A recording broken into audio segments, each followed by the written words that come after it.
தெய்வ கிருபையினாலே நாம் இப்பொழுது பூரணம் என்கிற தலைப்பின் கீழான தொடர் சத்தியத்துக்குள் வருகிறோம்.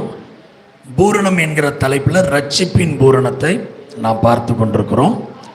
இந்த ரட்சிப்பின் பூரணத்தில் நாம் பார்த்து கொண்டிருக்கிற அடிஷ்னல் தலைப்பு என்னன்னா அழைப்பு. அதில் இது வரைக்கும் எத்தனாவது அழைப்பு வரைக்கும் பார்த்துருக்கிறோம்? 6 அழைப்புகளை பார்த்துருக்கிறோம். இன்றைக்கு 7வது அழைப்பு, கடைசி அழைப்பை நாம் பார்க்க போகிறோம். எடுத்து வாசிக்க கேட்கலாம். 1 பேதுரு 5ஆம் அதிகாரம் 10ஆம் வசனம்.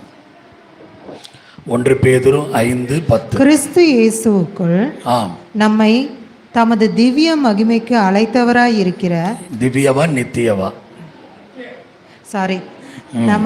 தமது நித்திய மகிமைக்கு அழைத்தவராய் இருக்கிற தமது நித்திய மகிமைக்கு அழைத்தவராய் இருக்கிற சகல கிருபையும் பொருந்திய தேவன் தாமே கொஞ்ச காலம் பாடு அனுபவிக்கிற உங்களை சீர்படுத்தி ஸ்திரப்படுத்தி பலப்படுத்தி நிலைநிறுத்துவாராக. ஆமென். அல்லேலூயா. இதான் 7வது அழைப்பு. நல்ல பாருங்க, 21 அழைப்பு இருக்குன்னு சொன்னேன். அதில் 21வது அழைப்பு, கடைசி அழைப்பு எதுனா இப்போ வாசிக்கப்பட்ட இந்த 7வது, நம்ம பார்க்குற இது 7வது அழைப்பு. ஆனால் இது 21வது அழைப்பு. நித்திய மகிமைக்கென்று நம்மை அழைத்திருக்கிறார். நம்முடைய வாழ்க்கை பார்த்தீங்கன்னா நிறைய சோதனை வழியா, போராட்டங்கள் வழியா கடந்து வரும்போது இந்த வசனம் நமக்கு ஒரு பெரிய வாக்குத்தத்தம். என்ன அப்படின்னா, இந்த வசனத்தில் பார்க்குறோம், கொஞ்ச காலம் பாடு அனுபவிக்கிற உங்களை ஆண்டவர் என்ன சொல்ற? பேதுரு மூலமா கொஞ்ச காலம் பாடு அனுபவிக்கிற உங்களை சீர்படுத்தி ஸ்திரப்படுத்தி பலப்படுத்தி நிலைநிறுத்துவார். அப்போ இந்த பாடுகள், இந்த போராட்டங்கள்லாம் ஏன் ஆண்டவர் அனுமதிக்கிறார்னா, பிசாசு நம்மளை போட்டு கொட்டணும், பிசாசு நம்மளை கீழே தள்ளணும் என்பதற்காக அல்ல. இந்த பாடுகள் தான் உங்களை என்னையும் சீர்படுத்துகிறது, ஸ்திரப்படுத்துகிறது, பலப்படுத்துகிறது, நிலைநிறுத்துகிறது. அல்லேலூயா. அப்போ இந்த பாடுகள் வழியாக நம்ம போகும்போது உருவாக்கப்படுகிறோம், உருமாற்றம் அடைகிறோம். ஏன் எல்லார் வாழ்க்கையிலும் ஒரு விதமான பாடுகள் விதவிதமாக வருது அப்படின்னா, நமக்கு நித்திய மகிமை வேணுமா வேணாமா? இந்த நித்திய மகிமை தான் இங்கே உட்கார்ந்துருக்கிற நம்ம எல்லாருடைய லக்கு, கோல் செட்டிங் சொல்லுவாங்கள்ல. இதை அடைவதற்காகத்தான் இந்த உலகத்தில் எத்தனை போராட்டம் சோதனைகள் வந்தாலும் நாம் கடந்து சென்று கொண்டே இருக்கிறோம். அப்போ ஏதோ ஒரு மனிதன் இழந்த பரலோகம் போக முடியாதுன்னா, இந்த நித்திய மகிமை இழந்துட்டா அந்த மனிதனால் பரலோகம் போக முடியாது. இதுதான் நமக்கு இருக்கிறதில் பெரிய ஆசீர்வாதம். அப்போ இது வேணுமா வேணாமா? இட்டர்னல் க்ளோரி, நித்திய மகிமை, இதை நாம் பெறுவதற்காகவே பிதா நம்மை அழைத்திருக்கிறார். எவ்வளோ பெரிய அழைப்பு தெரியுமா அது? அப்போ இந்த வசனத்தை நல்லா பாருங்க. கிறிஸ்து இயேசுவுக்குள் நம்மை, சபையாராகிய நம்மை தமது நித்திய மகிமைக்கு, தமது பிதாவினுடைய நித்திய மகிமைக்கு அழைத்தவராயிருக்கிற சகல கிருபையும் பொருந்திய தேவன் தாமே. என்ன இந்த வசனம் புரியுதா புரியலையா நமக்கு? நித்திய மகிமைக்கு அழைத்தாராம். அவர் எப்படிப்பட்டவர்? இந்த வசனம் சொல்லுகிறது, சகல கிருபையும் பொருந்திய தேவன் தாமே. அப்படின்னா என்ன? சகல கிருபையும்னா என்ன? இதுதான் வார்த்தை வார்த்தையா நம்ம ஆராயணும். மேலோட்டமாக படிக்கிறவங்களுக்கு இது புரியாது. சகல கிருபைனா பிதாவினிடத்தில் ஏதோ ஒரு குறிப்பிட்ட காரியத்துக்கு மட்டும் கிருபை இருக்குன்னு நினைக்காதுங்க. நம்ம வாழ்க்கையில் வர துக்கமோ வியாதியோ கஷ்டமோ பாடுகளோ வேதனையோ எத்தனை வந்தாலும் அத்தனைக்கும் ஒவ்வொரு கிருபையை பிதா வச்சிருக்கிறாரோ. இதான் சகலவித கிருபையும். நீங்கள் சந்தோஷமாக இருக்கும்போது ஒரு கிருபையை தருவார், துக்கமாக இருக்கும்போது ஒரு கிருபையை தருவார், பாடுகள் வழியாக போகும்போது அதுக்கு ஒரு கிருபையை தருவார். வியாதி வழியாக போகும்போது அதுக்கு ஒரு கிருபையை தருவார். கிருபைன்னா என்ன தெரியுமா? ஸ்ட்ரென்த்னு அர்த்தம், பலன். ஒவ்வொரு சூழ்நிலையும் அவர் கொடுக்கிற பலத்தில் தான் நம்ம கடந்து வரும். இல்லைன்னா நம்ம என்ன ஆயிருவோம் தெரியுமா? ஹார்ட் வெடிச்சிடும். கொஞ்சம் உங்கள் பிரச்சனையை யோசிச்சு 1/2 மணி நேரம் ஒரு இடத்துல உட்காந்து பாருங்களேன், ரத்த கொதிப்பே வந்துடும், ஹார்ட் வேகமாக அடிக்கும், ஹார்ட் அட்டாக்கே வரும். நிறைய பேருக்கு ஹார்ட் அட்டாக் வருது, நமக்கு ஏன் வரமாட்டேதுன்னா அவங்களுக்கு நமக்கு பெரிய வித்தியாசம் இல்லை. அவங்களுக்கு கொதிக்கிற மாதிரி தான் நமக்கு கொதிக்குது. ஆனால் அவர் கிருபை நம்மை தாங்குது. அல்லேலூயா. அந்த கிருபையினால தான் நீங்களும் நானும் வாழ்கிறோம். பிரிட்டோ அழகா அந்த பாட்டை எழுதியிருக்கிறாப்புல, கர்த்தர் நல்லவர், அவரை துதியுங்கள், அவர் கிருபை என்றும் உள்ளது. சங்கீதம் 136 ஃபுல்லாகவே கிருபையின் பாடல் தான். எல்லா வசனத்திலையுமே கிருபை வரும். அப்போ யோசிச்சு பாருங்க, அவர் கிருபை இல்லாமல் நம்மளால் ஏதாவது செய்ய முடியுமா? ஒரு உதவி செய்யனா கூட கிருபை வேணும். ஆண்டருக்கு ஊழியம் செய்யனா கூட கிருபை வேணும். அப்போ கிருபை தான் உங்களை என்னையும் தாங்குது. உங்கள் சொந்த பலத்தில் நீங்கள் எதையும் கடந்து வரல. அதனால் எத்தனை பிரச்சனை வந்தாலும் கவலைப்படாதீங்க, அவர் கிருபை நம்மை தாங்கும். அல்லேலூயா. இப்போ சொல்லுங்க, சகல விதமான கிருபையும் பொருந்திய தேவன் தாமே. புரியுதுங்களா? சகல கிருபையும் பொருந்திய தேவன் தாமே. உங்க வாழ்க்கையில் இருக்கிற அத்தனை காரியங்களுக்கும் பின்னாடி ஒரு கிருபை இருக்கும். ஐயோ எக்ஸாம் எழுதுனா அதுக்கும் கிருபை இருக்கு. நான் படிச்சதெல்லாம் மறந்துடுமா? கிருபையை நம்புறவங்க மறக்க மாட்டாங்க. ஒரு டீச்சர் சொல்றாரு, நேற்று கூட ஜெயாக்கு அனுப்பி விட்டேன், படிக்கிற நேரத்தில் ஸ்வீட் சாப்பிட்டா மறந்துடுமா பிள்ளைங்க? படிக்கிற நேரத்தில் ஸ்வீட் சாப்பிட்டா படித்தது மறந்துடுமா? அது ஒரு ஆராய்ச்சியில் கண்டுபிடிச்சிருக்கிறான். இன்னொரு ஆராய்ச்சியில் படிக்கிற நேரத்தில் ஏதாவது ஒன்று பின்னாடி பேக்ரவுண்டில் ஒரு மியூசிக்கோ ஏதாவது ஒன்று ஓடிட்டு இருந்துச்சு, ஒரு பாட்டு ஓடிட்டு இருந்துச்சு அப்படின்னா படித்து முடிச்சிடுறீங்க, மறுபடியும் இதை ரீக்ரியேட் பண்ணுறதுக்கு அந்த பாட்டை ஓட விட்டிங்கன்னா வந்துடுமா? எத்தனை முறை? இல்லை அவங்க சொல்கிற ஒரு ஆராய்ச்சி சொல்கிறேன். நம்ம படிக்கும்போது ஏதோ ஒரு காரியம் ஒன்றை பார்த்துக்கிட்டு படிக்கலாம், இல்லை ஒருத்தவங்க பக்கத்தில் இருந்து படிக்கலாம், இல்லை ஒரு சத்தத்தை கேட்டுட்டு படிக்கலாம். இதே காரியம் மறுபடியும் வரும்போது ஞாபகம் வந்துடுமா? அப்போ நம்ம பிரெயினுக்கு எப்படிலாம் ட்ரைனிங் கொடுக்கணும்னு கற்று வச்சுருக்கிறாங்க, அப்படிலாம் சொல்கிறாங்க. நான் என்ன சொல்கிறேன்னா, இதெல்லாம் வேணாம், கிருபை இருந்தால் போதும். நம்ம பிள்ளைகள் ஆண்டவருடைய கிருபையை சார்ந்து படித்தாலே கண்டிப்பாக என்ன பண்ணலாம்? கர்த்தர் படிக்க வைப்பார், ஞானத்தை கொடுப்பார், நல்ல எக்ஸாம் எழுதலாம். நம்ம பசங்க தான் நான் எழுதுறேன் தான் துடிக்கிறாங்களே ஒழிய கர்த்தருடைய கிருபையினால தான் எழுதுறேன்னே சொல்ல மாட்டாங்க. ஐயோ என்னை போட்டு படிக்க கொள்றாங்க, படிக்க சொல்றாங்க, படி படி படி. ஏன் கிருபை நம்ப மாட்டோம்? முந்தானத்து தரங்கம்பாடியில் கொடை வளாகத்தில் ஊழியத்தை முடிச்சுட்டு அம்மாவை பார்க்கணுன்றதுக்காக, அதுக்கு முன்னாடி ஒரு டெத்து, பாஸ்டர் லிவிங்ஸ்டனுடைய அண்ணன் குடும்பத்தில் ஒருத்தங்க திருச்சியில் இறந்துட்டாங்க. அவங்க 6:30 மணிக்கு அடக்கம் பண்ணணும்.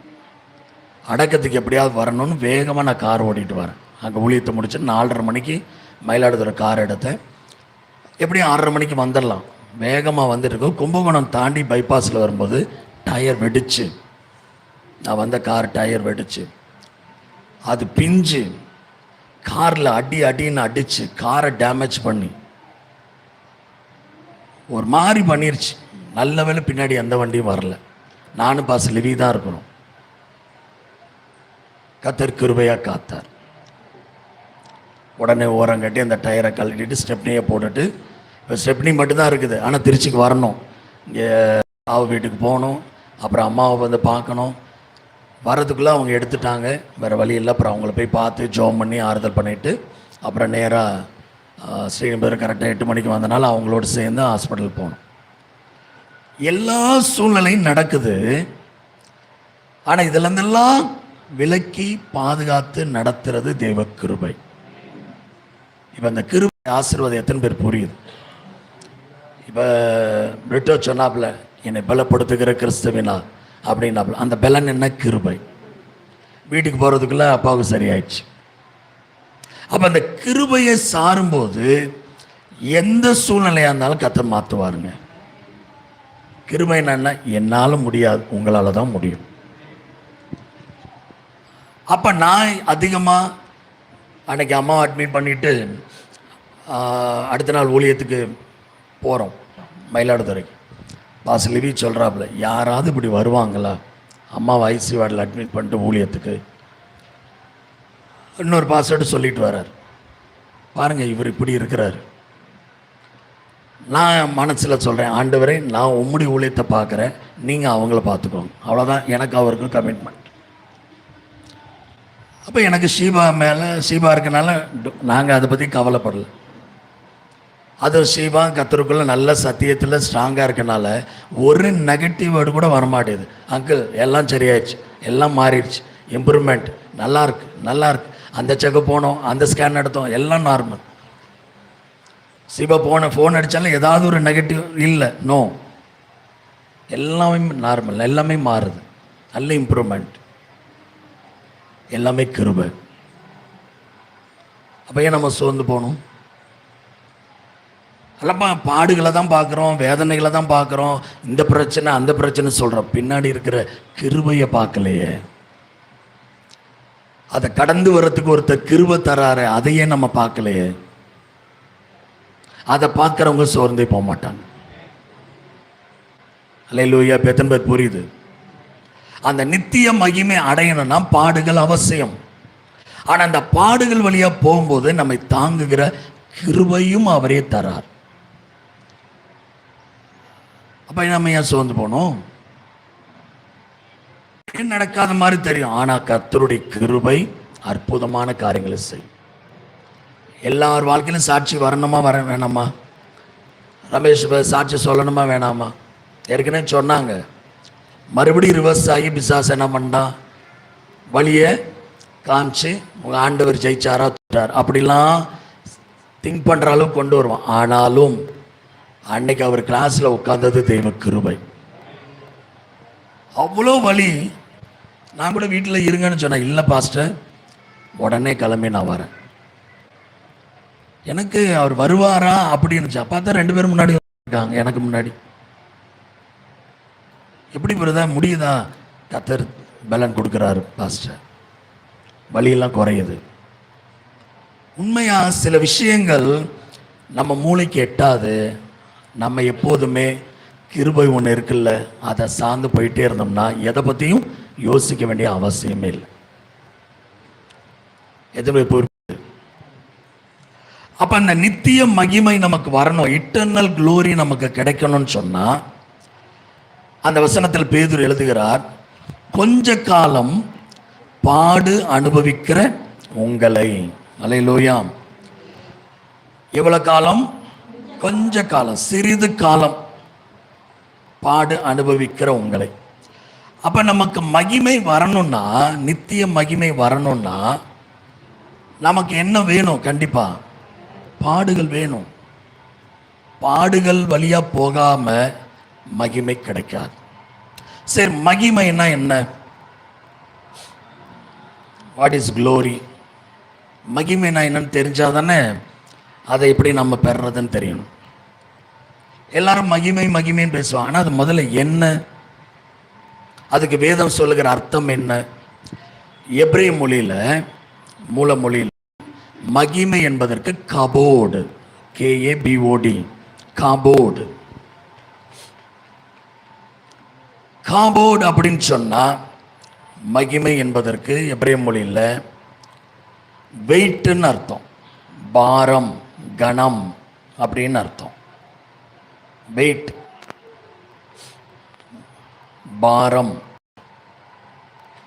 காபோர்டு அப்படின்னா வெயிட். வெயிட்னா புரியுதா?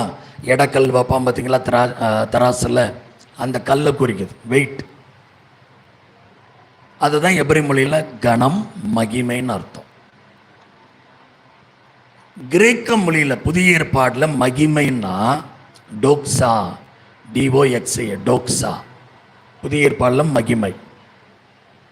இதுக்கு என்ன அர்த்தம்னா பிரகாசம், மேன்மை, தெய்வீக சுபாவத்தின் வெளிப்பாடு.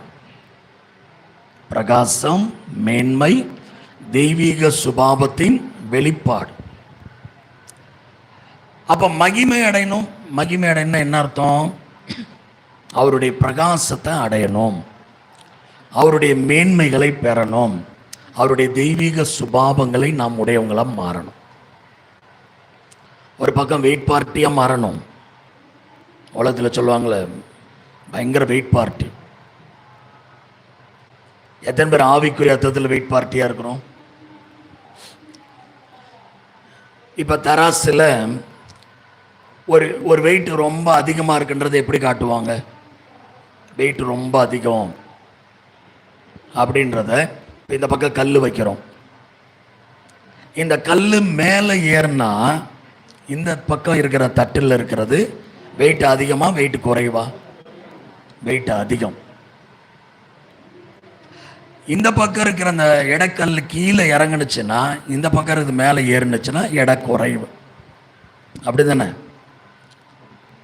இப்போ நம்மெல்லாம் எப்படி இருக்கிறோம்னா மேலே ஏறல, கீழே இறங்கி இருக்கிறோம். கல் மேலே இருக்கு, அவ்வளோ வெயிட் பார்ட்டி. நம்ம புரியும்னு நினைக்கிறேன். கல் இறங்கணும், அதான் மகிமை. கல் இறங்கணும்னா என்னுடைய எடை ஜீரோவாகி நான் மேறணும். ஆனா நான் வெயிட்டா இருக்கனால மகிமை மேலே நிற்கிது, வரமாட்டேங்குது எனக்கு. அப்ப ஏன் இந்த தராசு இந்த பக்கம் இருக்கிறது, இந்த தட்டு வெயிட்டா இருக்குன்னா ஹெட் வெயிட், வேற ஒன்றும் இல்லை.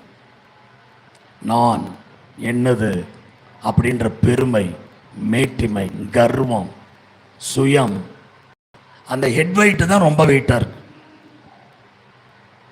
அதனால மகிமை வரவே மாட்டேங்குது. எனக்கு எல்லாம் தெரியும், மகிமை வராது. அப்ப ஆண்டவர் என்ன பண்றாரு?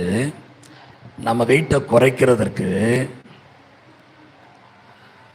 அந்த வெயிட்டெல்லாம் கீழே இறங்கணும்ல, பாடுகளை அனுமதிப்பார், வேற ஒன்றும் இல்லை. அப்போ அந்த ஹெட் வெயிட்டை குறைக்கிறதுக்கு பாடுகளை அனுமதிக்கும் போது நான் சொன்னாலே இனி கர்த்தர் தான் சொல்ல மேலே ஏறும், வெயிட்லெஸ் ஆகும், ஜீரோவுக்கு வந்துடும். பவுல் சொன்னார், இனி வாழ்வது நான் அல்ல கிறிஸ்துவே அப்படின்னார் பாருங்க.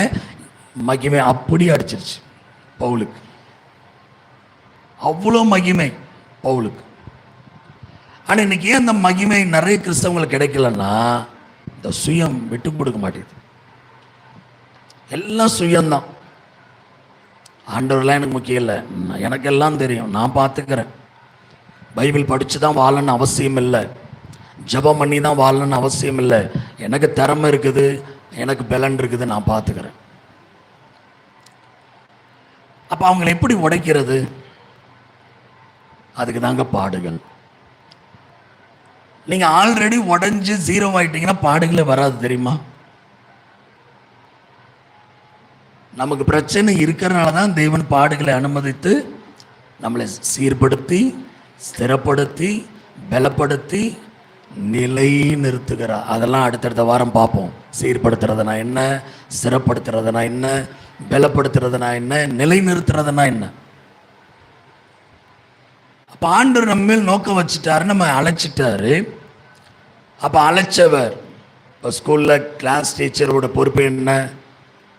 இந்த அகாடமிக் இயரில் தங்களுக்கு கொடுக்கப்பட்ட பிள்ளைகளை எப்படியாவது என்ன பண்ண வச்சிடணும், பாஸ் பண்ண வச்சு நல்ல மார்க் எடுத்து அடுத்த கிளாஸுக்கு அனுப்பணும். அதானே அவங்களோட டார்கெட்.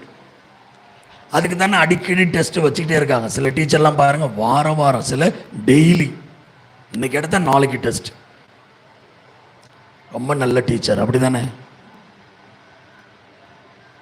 நம்ம பசங்களுக்கு ஐயோ அந்த மிஸ்ஸு அந்த சார் மட்டும் வாழ்க்கையில் என் கிளாஸுக்கு வந்துடவே கூடாது. நம்ம பிள்ளைகளுக்கு என்ன பிடிக்காதுன்னா டெஸ்ட்டே பிடிக்காது, எக்ஸாமே பிடிக்காது. ஆனால் எதுக்கு டெஸ்ட்டு எக்ஸாம் வைக்கிறாங்க? நம்முடைய பிள்ளைகளுடைய தரம், அந்த கெப்பாசிட்டி, அந்த ஞானம், அந்த அறிவு வளரணும். அவங்க நினைக்கிறாங்க கஷ்டப்படுறோன்னு. ஆனால் ஒன்று புரியல, அவங்க ஞானம் வளருதுன்னு புரியல, அவங்க அறிவு வளருதுன்னு புரியல. சில டீச்சர் இருக்காங்க, தண்ணி தெளிச்சு விட்டுருவாங்க, பார்த்துருக்கீங்களா? ஒன்றுமே கண்டுக்க மாட்டாங்க. அப்பா சூப்பர் டீச்சர் அப்பா, ஆனால் எல்லாம் மக்கு மண்ணாங்கட்டியாக இருக்கும். ஒரு டெஸ்ட் இல்லை, ஒரு எக்ஸாம் இல்லைன்னா எப்படி நம்ம குவாலிட்டியாக மாறுவோம்? ஒரு பொருளை தயாரிக்கிறாங்க கம்பெனியில், அந்த பொருளுக்கு கூட டெஸ்டிங் இருக்கா இல்லையா? டெஸ்டட் ஓகேன்னு சேல் போடுவான் எல்லாத்துலேயும். பாருங்கள், பொருட்கள் எல்லாத்துலேயும் ஒரு ஸ்டிக்கர் ஒட்டியிருப்பான், டெஸ்டட் ஓகேன்னு போட்டிருப்பான். எந்த பொருளை வாங்கினா, ஒரு கார் வாங்கினா கூட அது ஆக்சிடெண்ட்டில் எந்த அளவு தாங்குதுன்னு ஒரு காரை 100 கிலோமீட்டர் ஸ்பீடில் விட்டு ஒரு இதில் மோதி டெஸ்ட் பண்ணுவாங்க. எந்த அளவுக்கு உள்ளே இருக்கிறவங்களுக்கு அந்த ஏர் பேக்கப் கொடுக்குது அப்படின்னு பண்ணி தான் அந்த காரை டெஸ்டட் ஓகேன்னு கொடுப்போம். அப்போ ஒரு ஒரு ஒரு பாடுகளுக்குள்ள நம்மளை உட்படுத்தாமல் நம்ம எப்படி பாஸ் ஆகும் ஆண்டவருக்கு முன்னாடி? சொல்லுங்க. அப்போ காலைல எந்திரிச்சோன்னே ஆண்டவரே ஏதோ இன்னைக்கு வந்துடக்கூடாது. எல்லாத்தையும் கேட்க கேட்க நிறைய பேர் காலைல எந்திரிச்சோன்னா எப்படி ஜபம் தெரியுமா? ஐயோ அவங்க வீட்டில் இது, இவங்க வீட்டில் இது, அந்த வீட்டில் இந்த பிரச்சனை, இந்த வீட்டில் நம்ம வீடு தான் கொஞ்சம் நல்லா இருக்க மாதிரி இருக்குது, வந்துடவே கூடாது ஆண்டவர். ஏதோ ரொம்ப உருக்கமாக ஜபம் பண்ணுவோம், காரணம் இல்லாமல் வராது. சரிங்களா? அப்போ இந்த பாடுகள் ஆண்டவருடைய மகிமை நமக்கு கூட்டுகிறது. நம்ம ஜீரோவாக மாறினா அந்த எடை, அந்த கல் நமக்கு வெயிட்டை உண்டு பண்ணும், எடை அதிகமாக நமக்கு காணும். அதான் கபோர்டு, மகிமை. கிரேக்க மொழியை சொல்ற மாதிரி பிரகாசம். பாடுகள் வழியாக போகிறவங்க நிறைய பாவங்களை விட்டுருப்பாங்க, பார்த்துருக்கீங்களா? பாடுகள் வழியாக போகிறவங்களுக்கு பாவம் செய்கிற எண்ணம் வராது, அந்த உணர்ச்சி வராது, இச்சைகள் வராது, உலக ரீதியான பேச்சுகள் வராது. அதுலேருந்து என்ன பண்ணிடுவான்? அந்த பாடுகளை வெளியே தள்ளி கொண்டு வந்து திரும்பி பார்த்தா நம்மளா இப்படிலாம் இருக்கிறோம் அப்படின்னு யோசிப்போம். அப்போ பாடுகளை போல ஆசீர்வாதம் இந்த உலகத்தில் வேறு எதுவுமே கிடையாது. அதுக்காக டெய்லி ஏதாவது வருமான வாயை பொழந்துட்டுலாம் காத்திருக்க வேணாம். சரிங்களா? எப்போதுமே ஆண்டவர் ஒன்று வந்துருச்சுன்னா அது முடிஞ்சதுக்கப்புறம் ரெஸ்ட்டு விடுவார், கவலைப்படாது. ரெஸ்ட்டு விட்டுட்டு அடிப்பார். அதனால சோர்ந்து போகக்கூடாது. அடுத்த லெவலுக்கு தான் போவீங்களே ஒழிய டீக்ரேட் ஆகவே மாட்டீங்க, கீழே போகவே மாட்டோம். நம்மளை இன்னும் மேலே கொண்டு வருவார். அதனால் கிறிஸ்துவுக்குள் வந்தவங்க தோத்து போனதாகவும் டீக்ரேட் ஆனதாகவும் சரித்திரமே இல்லை. நம்ம சும்மா இருந்தாலே மேலே போயிட்டே இருப்போம். அடிக்கிறீங்களா ஆண்டவர், அடிச்சுக்கோங்க ஆண்டவர். திட்டுறீங்களா, திட்டிக்கோங்க ஆண்டவர். கொட்டுறீங்களா, கொட்டிக்கோங்க. அமைதியாக இருந்தீங்கன்னா மேலே போயிடுவீங்க. மேலேனா பரலோகத்துக்கு இல்லை, மகிமையின் காரியத்துக்காக உங்களை ஆயத்தப்படுத்திடுவீங்க. நிறைய பேர் இறந்தவங்க வீட்டில் போட்டிருப்பாங்க, மகிமைக்குள் பிரவேசித்தார். அப்படி போட்டவங்களை கேட்கணும்னு நான் ரொம்ப நாளாக யோசிச்சுட்டு இருக்கிறேன். எந்த மகிமைக்குள் இவர் பிரவேசித்தார்? போஸ்டர்லாம் போடுவாங்க இறந்தவங்களுக்கு, மகிமைக்குள் பிரவேசித்தார். போல அதுக்கு என்ன அர்த்தம் சொல்லுங்கன்னு கேட்கலான் இருக்கேன். அர்த்தமே தெரியாமல், விளக்கமே தெரியாமல் போடுறது. இளைப்பாறுதலுக்குள் பிரவேசித்தான்னு கூட ஏற்றுக்கொள்ளலாம். சரி, இளைப்பாற போயிட்டாரு, அது என்ன மகிமைக்குள் பிரவேசித்தார்? அதுக்கு என்ன அர்த்தம் தெரியுமா அவங்க கொண்டு வராங்க? பரலோகத்துக்குள் பிரவேசித்தார்னு அர்த்தம். எப்படி அது கரெக்டு? நம்ம உயிர் தெழுந்தாதான் மகிமையின் சரீரமே கிடைக்க போகுது. அதுக்குள்ள எப்படி மகிமைக்குள் பிரவேசிக்க முடியும்? அப்ப அது தெரியும். பவுல் சொல்றார், நல்ல போராட்டத்தை போராடினேன். என்ன போராட்டம்? அவருக்கு வந்த போராட்டத்துக்கெல்லாம் பேர் வச்சு பாருங்க, நல்ல போராட்டம். நம்ம சொல்றோம் போராட்டமா போராட்டம், ஐயோ எனக்கு வந்த மாதிரி யாருக்கு வரக்கூடாது. ஆனா பவுல் அதுக்கு பேர் வச்சுட்டாரு, நல்ல போராட்டம். எத்தனை பேர் இனி உங்களுக்கு வர போராட்டத்தை நல்ல போராட்டம் சொல்ல போறீங்க? முதல்ல உங்க மனநிலை மாத்துங்க. அந்த நல்ல போராட்டம்னு சொன்னாலே நீங்க ஜெயிக்க ஆரம்பிச்சுன்னு அர்த்தம். ஐயோ எனக்கு மட்டும்தான் அப்படின்னு மட்டும் சொல்லிடாதீங்க. ஏன் தான் கடவுள் என்னை இப்படி போட்டு சோதிக்கிறாருன்னே தெரியல சொல்லாதீங்க. அது நல்ல போராட்டம்.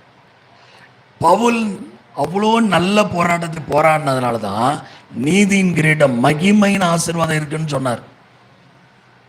எனக்கு நீதியின் கிரீடம் வைக்கப்பட்டிருக்கு, பரலோகத்துக்கு நான் போய் அதை வாங்குவேன், மகிமையின் ஆசீர்வாதம். அப்ப பவுலுக்கே அந்த போராட்டத்தை கடந்து தான் ஓட்டத்தை முடிச்சு அதுக்கப்புறம் நீதியின் கிரீடம் இருக்குன்னு அவர் கன்ஃபார்ம் பண்றார்.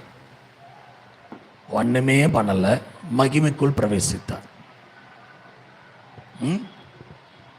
எப்படி அக்செப்ட் பண்றது?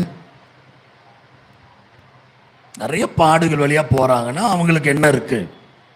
மகிமை தேவன் வச்சிருக்கிறார். அதனால கேள்வி கேட்காம அக்செப்ட் பண்ணுங்க. உங்களுக்கு வர பாடுகளை உங்க மனதில் ஏற்றுக்கொள்ள தயாராகணும். ஏற்றுக்கொள்ளதுன்னு என்ன தெரியுமா? நன்றின்னு சொல்லுங்க. அதான் ஏற்றுக்கொள்ளுது.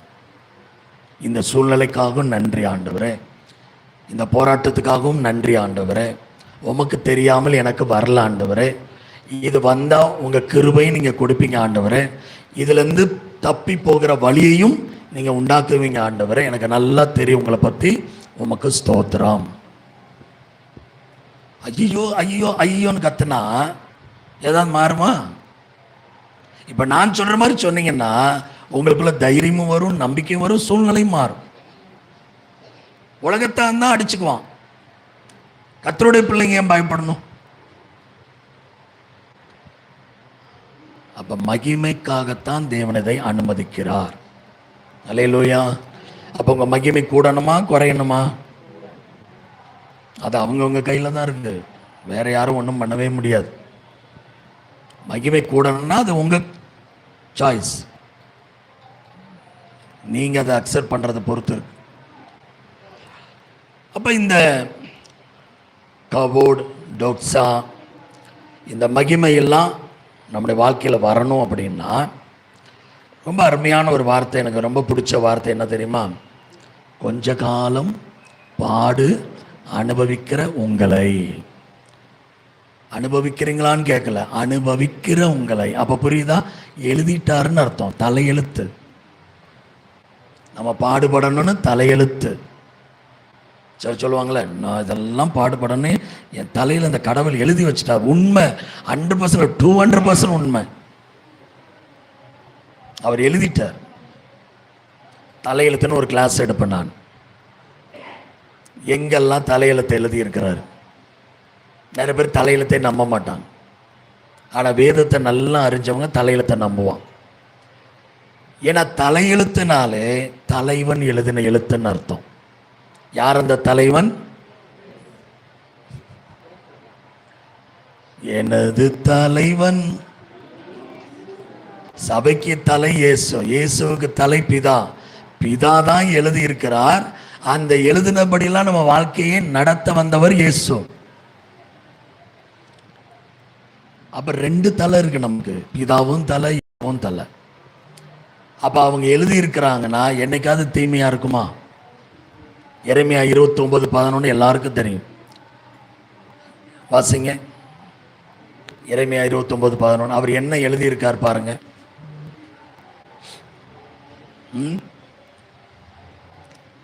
நீங்கள் எதிர்பார்த்திருக்கும் முடிவை உங்களுக்கு கொடுக்கும்படிக்கு நான் உங்கள் பேரில் நினைத்திருக்க நினைவுகளை அறிவேன் என்று கர்த்தர் சொல்லுகிறார். அவைகள் தீமைக்கல்ல, சமாதானத்துக்கு ஏதுவான நினைவுகளே. அப்ப அவருடைய எண்ணங்கள் சமாதானத்துக்கு ஏதுவா இருக்கும்போது அவர் எழுதினது எப்படி இருக்கும்? நமக்கு புரிய மாட்டேது. எது நடந்தாலும் முடிவு அவர் கையில் தான் இருக்கு. சோர்ந்து போகாதீங்க. முடிவு சமாதானம், முடிவு நன்மை, முடிவு மேன்மை. சாவே வந்தாலும் மகிமை தாங்க. ஏங்க பயப்படணும்? மரணமே வந்தாலும் அது மகிமை தான். கிறிஸ்துவுக்குள் இருக்கிறவங்க மரணத்துக்குன்னு பயப்பட மாட்டாங்க. ஏன்னா மகிமை இல்லாதவங்க தான் பயப்படுவாங்க. மகிமை சேர்த்தவங்க பயப்பட மாட்டாங்க. அந்த ரிவார்டை வாங்குறதுக்கு நான் ஆயத்தமாகி போயிட்டே இருப்பாங்க. பவுல் ஓட்டத்தை முடிக்கும்போது துக்கமாக முடிச்சாரா சந்தோஷமாக முடிச்சாரா? சந்தோஷமா. ஏன் தெரியுமா? கப்பு வாங்க போறேன், கிரீடம் வாங்க போறேன்னு சந்தோஷம். அது இல்லாதவங்க தான் புலம்பிட்டு ஐயோ காப்பாத்திருங்க, எப்படியாவது காப்பாத்திருங்க அப்படின்வாங்க. ஆனால் அதை ஆயத்தம் பண்ணவங்க நிம்மதியாக மறிப்பாங்க. அதை பற்றியே கவலைப்பட மாட்டாங்க. அப்போ ஆயத்தமே இல்லாமல் திடீர்னு மரணம் வந்தால் வேதனை தான் படுவீங்க. அதனால் மகிமையை சேர்த்துருங்க. எப்போ மரணம் வந்தாலும் நீங்கள் கவலையே பட மாட்டீங்க, சந்தோஷமாக போவீங்க. அதுக்கு எவ்வளோ காலம் பாடு? கொஞ்ச காலம், சிறிது காலம், ரொம்ப கொஞ்ச காலம். ஒரு பாஸ்டர் கேட்டார், பாஸ்டர் அந்த கொஞ்ச காலம்னா என்ன பாஸ்டர்? 1 வருஷமா, 6 மாசமா, 1 வாரமா, 2 வாரமா, 1 நாளா? எதை குறிக்குது பாஸ்டர் கொஞ்ச காலம்? நான் சொல்ல சாகிற வரைக்கும். நம்ம சாகிற வரைக்கும் சொல்லப்படுறதுதான் கொஞ்ச காலம். என்ன பஸ் எப்படி கொண்டு போட்டீங்க? அதாங்க வேதம் சொல்லுது. நம்ம வாழ்றது டெம்பரவரி, கொஞ்ச காலம் தான். 100 வயசுன்னா பெருசுன்னு நினைக்காதீங்க. ஆண்டு பார்வையில் அது கொஞ்ச காலம். அடுத்தது 1000 வருட அரசாட்சி, அது அநேக காலம். கொஞ்சம், அநேகம். 3வது பூரணம். கொஞ்சம், அநேகம், பூரணம். பரலோகத்தில் போய் தான் பூரணமாக வாழ போகிறோம். இன்ஃபினிட்டி, முடிவில்லாத வாழ்க்கை. அப்போ 100 வயசு இந்த பூமியில் வாழ்ந்தா பெருசாக வாழ்றது இல்லை, கொஞ்ச காலம்தான். அந்த கொஞ்ச காலமும் பாடுகள், போராட்டங்கள். சரி, இங்கே தான் சொல்லியிருக்காங்கன்னு பார்த்தா நிருபங்கள் எல்லாத்துலேயும் இது தான் இருக்குது. இன்னொரு வசனத்தை வாசிப்போமா? இன்னைக்கு நைட்டு தூங்கின மாதிரி தான். வாசிங்க 2 கொரிந்தியர் 4:16-17. 2 கொரிந்தியர் 4:16-17.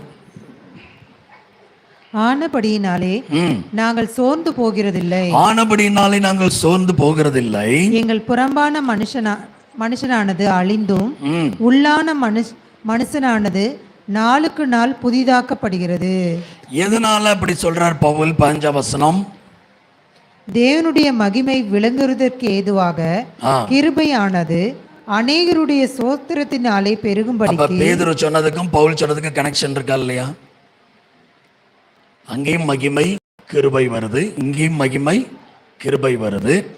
தேவனுடைய மகிமை நம்ம வாழ்க்கையில விளங்குவதற்கு ஏதுவாக கிருபையானது நம்ம பாடுகள் வழியா போகும்போது, கஷ்டங்கள் வழியா போகும்போது அநேகர் நமக்காக ஜெபிக்கிறாங்கல்ல, அந்த ஸ்தோத்திரத்தினாலே, ஜபத்தினாலே கிருபை பெருகும். அல்லேலூயா. ஏன் வரணும் தெரியுமா? ஒருவருக்காக ஒருவர் நாம் ஜெபிக்கிறதுனால் ஒவ்வொருத்தருக்கும் கிருபை பெருகும். ஒவ்வொருத்தருக்கா நீங்க ஸ்தோத்திரம் பண்ண ஒவ்வொருத்தருக்கும் கிருபை பெருகும். நீங்க எனக்கா பண்றீங்களோ இல்லையோ, டெய்லி உங்க அனைவருக்காக நான் ஸ்தோத்திரம் பண்றேன். உங்களுக்கெல்லாம் கிருபை பெருகணும், எல்லாத்தையும் கடந்து வர கர்த்தர் பலப்படுத்தணும்னு. அப்ப இந்த கிருபை பெருகிறதுனால தான் பவுல் சொல்றார், ஆனபடினாலே நாங்கள் சோர்ந்து போகிறதே இல்லை, என்ன வந்தாலும் சரி. அப்ப ஏன் பாடுகள் வருது, கஷ்டங்கள் வருது? எங்கள் புறம்பான மனுஷனானது அழிந்தோம், உள்ளான மனுஷனானது நாளுக்கு நாள் புதிதாக்கப்படுகிறது. பாடுகள் தான் ஒவ்வொரு நாளையும் நம்மை உள்ளான மனுஷனை புதிதாக்குது. புறமான மனுஷனா என்ன? கோபம், எரிச்சல், சண்டை, பிரிவினை, இச்சை, இப்படி உலகம் சார்ந்த அந்த புறமான மனிதன் நம்மகிட்ட இருந்து கொஞ்சம் கொஞ்சமா அழியணும். இப்ப ரோஷம் வருது இல்ல, புறமான மனுஷன் அழிச்சா ரோஷமே வராது, கோபமே வராது, எரிச்சலே வராது, ஒண்ணுமே வரமாட்டேது பாஸ்டர். சொரணே இல்லை பாஸ்டர், புறம்பான மனிதன் அழிந்து விட்டான். உடனே மூக்குக்கு மேல வருதுன்னா இன்னும் இருக்கிறான். புரியுதா? உள்ளான மனுஷன் நாளுக்கு நாள் பலன், புறமான மனுஷன் அழிய அழிய உள்ளான மனுஷன் பலன் ஆயிட்டே வருவான் கிருபையினால. அப்பதான் அடிச்சாலும் வாங்கிக்குவோம், திட்டுனாலும் வாங்கிக்குவோம், உள்ள இருக்கிற பலத்தினால. அல்லேலூயா. அப்ப அந்த பாடுகள் என்ன செய்யுது இப்ப புரியுதா? அடுத்த வசனம் வாசி முடிப்போம். மேலும் காணப்படுகிறவர்கள் அல்ல, காணப்படாதவைகளை நோக்கி இருக்கிற நமக்கு. எதை? மகிமையை. காணப்படாதது மகிமை, காணப்படுறது உலகத்தில் இருக்கிற பொருள்கள், ஆசீர்வாதம். காணப்படுகிறவைகள் அல்ல, காணப்படாதவைகளை நோக்கி இருக்கிற, மகிமையை நோக்கி இருக்கிற நமக்கு அதி சீக்கிரத்தில் நீங்கும் லேசான நம்முடைய உபத்திரவம். ஐயோ, இதுதானே கஷ்டமா இருக்கு. உபத்திரவம் ஓகே, அது என்ன லேசான நம்முடைய உபத்திரவம்? பவுல் எப்படிலாம் அதை பார்க்கிறார் பாருங்க. நல்ல போராட்டம்ன்றாரு, லேசான உபத்திரம்ன்றாரு. சில பார்த்தீங்களா, அடிபட்டிருக்காங்க, இல்லைங்க லேசாக தாங்க பட்டிருக்கு. அந்த சொல்றதுலேயே நம்ம மனம் கூலாயிடும். பார்த்துருக்கீங்களா? பதஷ்டமாக போவோம், ஏதோ என்ன ஆயிடுச்சு அப்படின்னு. ஒன்றும் இல்லைங்க, சின்ன லேசான அடிதான், உடனே மனசு திருப்தியா. ஐயோ பிரச்சனை இல்லை, லேசான பிரச்சனை. சொல்லி பாருங்க. இன்னும் பாஸ்டர் அம்மா அப்படி இருக்காங்க, இல்லை லேசான பிரச்சனை, கொஞ்ச நாள் இருப்பான், வந்துடுவான். அதாவது ஒருத்தர் நம்ம பிரச்சனையை பெருசாக்கி சொல்லும்போது நம்ம அதை சிறுசாக்கி சொல்ல பேசணும், அவ்வளோதான். என்னங்க அப்படியா? இல்லைங்க அப்படிதாங்க. பவுல் எவ்வளோ அழகா கற்றுக் கொடுக்கிறார். அதி சீக்கிரத்தில் நீங்கும் இந்த லேசான உபத்திரவம் என்ன கொடுக்குது நமக்கு? மிகவும் அதிகமான நித்திய கன. ஐயோ வாயே வலிக்குது. எவ்வளோ எழுதுறாரு பேதுரு, ஒரே வார்த்தையில நித்திய மகிமை சொல்லிட்டார். இவர் மிகவும் 1, அதிகமான 2, நித்திய 3, கணம் 4, மகிமை 5. இவைகளெல்லாம் உண்டாக்குதான் லேசான உபத்திரமும். போங்க பாஸ்டர், நீங்க சொல்றதெல்லாம் நல்லா தான் இருக்கு, கடந்து வரும்போது தானே தெரியுது. அதுக்கு தாங்க கிருபை வேணும். ஒன்றும் பயப்படாது. அந்த கிருபை இருக்கிற வரைக்கும் நாம் கீழே விழ மாட்டோம். கிருபை நம்மை தாங்கும்.